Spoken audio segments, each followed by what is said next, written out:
Good morning students, कैसे हैं आप। उम्मीद है आप सभी अच्छे होंगे।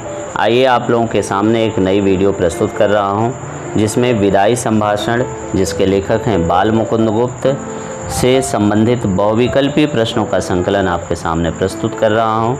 इसमें लॉर्ड कर्जन जो वायसराय भारत में आए हुए थे, उनके बारे में चर्चा होगी, उनके बारे में बताया गया है, जिसके लेखक हैं बाल मुकुंद गुप्त। तो बिना देर किए हुए सीधे मैं आपको स्क्रीन पे लेके चलता हूँ। आइए हम देखते हैं स्क्रीन पे आज का पहला प्रश्न क्या है। पहला प्रश्न आपके सामने, लॉर्ड कर्जन के शासनकाल का अंत कैसा रहा। पहला ऑप्शन है सुखांत, दूसरा ऑप्शन है दुखांत, तीसरा ऑप्शन है हास्यास्पद और चौथा ऑप्शन है इनमें से कोई नहीं। तो उम्मीद है कि आप इसका आंसर कर लिए होंगे। क्वेश्चन देखते ही इसका आंसर आ जाना चाहिए और आप कर भी लिए होंगे। तो आइए इसका हम आपको सही आंसर बताते हैं। लॉर्ड कर्जन के शासनकाल का जब अंत हुआ था तो कैसा अंत हुआ था। उसका अंत दुखांत हुआ था और इस दुखांत में भारतवासियों को बड़ा कष्ट हुआ था। ये दुखांत ज़रूर हुआ था, भारतवासी उससे दुखित हुए थे। तो इस तरीके से इसका दूसरा ऑप्शन सही होगा। आइए अगले प्रश्न की तरफ हम बढ़ते हैं। अगला प्रश्न है, लेखक के अनुसार लॉर्ड कर्जन के एक इशारे पर क्या होता था। पहला ऑप्शन समझौता होता था, दूसरा ऑप्शन लड़ाई होती थी, तीसरा ऑप्शन विनाश होता था या चौथा ऑप्शन प्रलय होता था। तो आप बताएं आपका आंसर क्या होना चाहिए। लेखक के अनुसार लॉर्ड कर्जन के एक इशारे पर क्या होता था।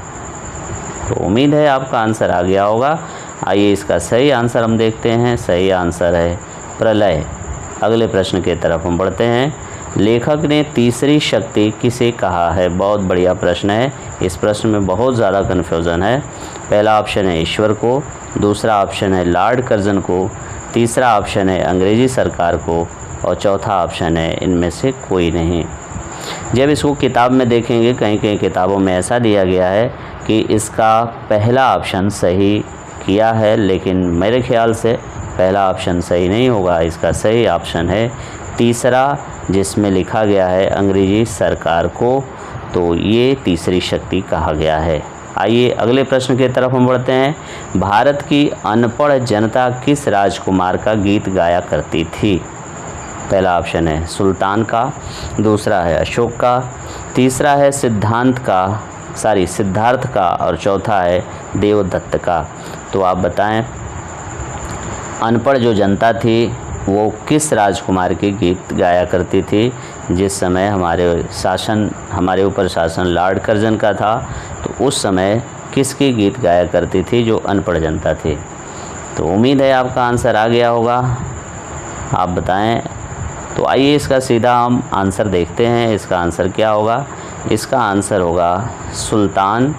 जो पहला ऑप्शन है, सुल्तान के गीत गाया करती थी यहाँ की अनपढ़ जनता। आइए अगले प्रश्न की तरफ हम बढ़ते हैं। अगला प्रश्न है, लॉर्ड कर्जन समाज के किस वर्ग को नापसंद करते थे। लॉर्ड कर्जन समाज के किस वर्ग को नापसंद करते थे। पहला ऑप्शन है शिक्षित वर्ग को, दूसरा ऑप्शन है अनपढ़ वर्ग को, तीसरा ऑप्शन है बेरोजगार वर्ग को और चौथा ऑप्शन है सभी वर्गों को। तो आप बताएं किस प्रकार के वर्ग को लॉर्ड कर्जन पसंद नहीं करते थे। उम्मीद है आपका आंसर आ गया होगा। और आइए आपका आंसर आ गया हो तो अपना निशान लगा लें। मैं आपको आइए सही आंसर बताता हूँ। इसका सही आंसर होगा पहला वाला ऑप्शन, जो है शिक्षित वर्ग को। लॉर्ड कर्जन उस ज़माने में शिक्षित वर्ग को नापसंद करते थे। आइए अगले प्रश्न की तरफ हम बढ़ते हैं। अगला प्रश्न है, लेखक के अनुसार कौन सा समय करुणोत्पादक होता है। जो लेखक हैं बाल मुकुंद गुप्त, उनके अनुसार कौन सा समय करुणोत्पादक होता है। पहला ऑप्शन है मिलन का, दूसरा ऑप्शन है विछुड़न का, तीसरा ऑप्शन है प्रेम का और चौथा ऑप्शन है घृणा का। तो आप चाहे दूसरा ऑप्शन बिछुड़न का कह लें या बिछुड़ने का कह लें, बात दोनों एक ही है। तो आप बताएं आपका आंसर क्या सही होना चाहिए। मिलने का या बिछुड़ने का, प्रेम का या घृणा का? तो आइए सही आंसर हम बताते हैं आपको, बिछुड़ने का। अगले प्रश्न के तरफ हम बढ़ते हैं। अगला प्रश्न है, लॉर्ड कर्जन वायसराय की सबसे बड़ी जिद्द थी। जो लॉर्ड कर्जन थे, वायसराय थे भारत के, उनकी सबसे बड़ी जिद्द क्या थी? पहली जिद्द थी कि पाकिस्तान का विभाजन करना, या हिंदुस्तान का विभाजन करना, या बंगाल का विभाजन करना, या इनमें से कोई नहीं। इन चारों ऑप्शन में से क्या सही होगा? सबसे बड़ी जिद्द उस व्यक्ति की क्या थी? क्या पाकिस्तान का विभाजन करना चाहता था? क्या हिंदुस्तान का विभाजन करना चाहता था? या बंगाल का विभाजन करना चाहता था? आप बताएं आपका आंसर क्या होना चाहिए। उम्मीद है आपका आंसर आ गया होगा। आइए इसका हम सही आंसर आपके सामने प्रस्तुत कर रहे हैं। इसका सही उत्तर होगा बंगाल का विभाजन। बंगाल का विभाजन करने की जिद थी और जब बंगाल का विभाजन किया तभी वापस गया। आइए अगले प्रश्न की तरफ हम बढ़ते हैं। अगला प्रश्न है, लॉर्ड कर्जन ब्रिटिश शासकों को किस बात की धमकी देते थे? लॉर्ड कर्जन ब्रिटिश शासकों को किस बात की धमकी देते थे? पहला ऑप्शन है इस्तीफा देने की, दूसरा ऑप्शन है विदेश जाने की, तीसरा ऑप्शन है बंगाल विभाजन की, और चौथा ऑप्शन है इनमें से कोई नहीं।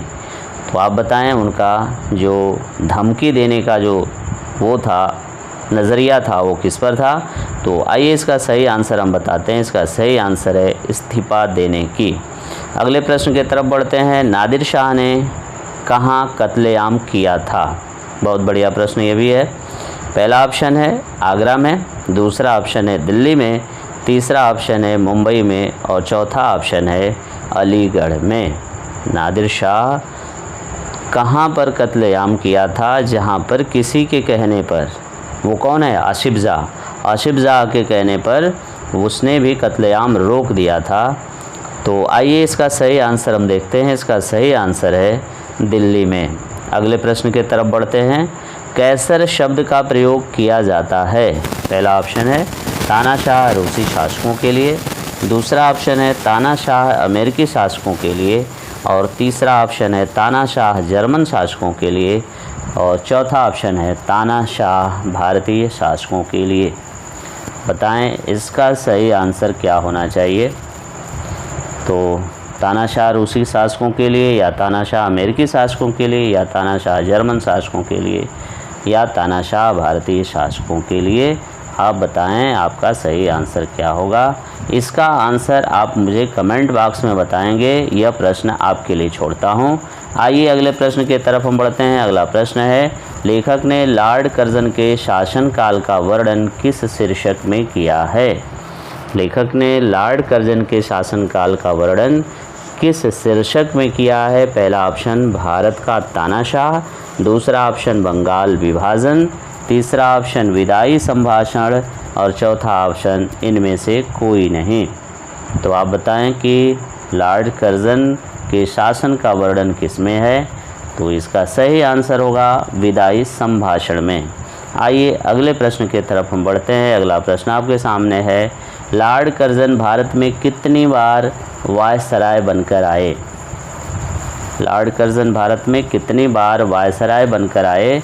पहला ऑप्शन 1 बार, दूसरा ऑप्शन 3 बार, तीसरा ऑप्शन है 2 बार, और चौथा ऑप्शन है 4 बार। तो आप बताइए आपका आंसर क्या सही होना चाहिए। उम्मीद है आपका आंसर आ गया होगा। इसका सही आंसर है 2 बार। अगले प्रश्न की तरफ हम बढ़ते हैं। अगला प्रश्न है, भारत में जितने भी प्रधान शासक आए उनका अंत में क्या हश्र हुआ?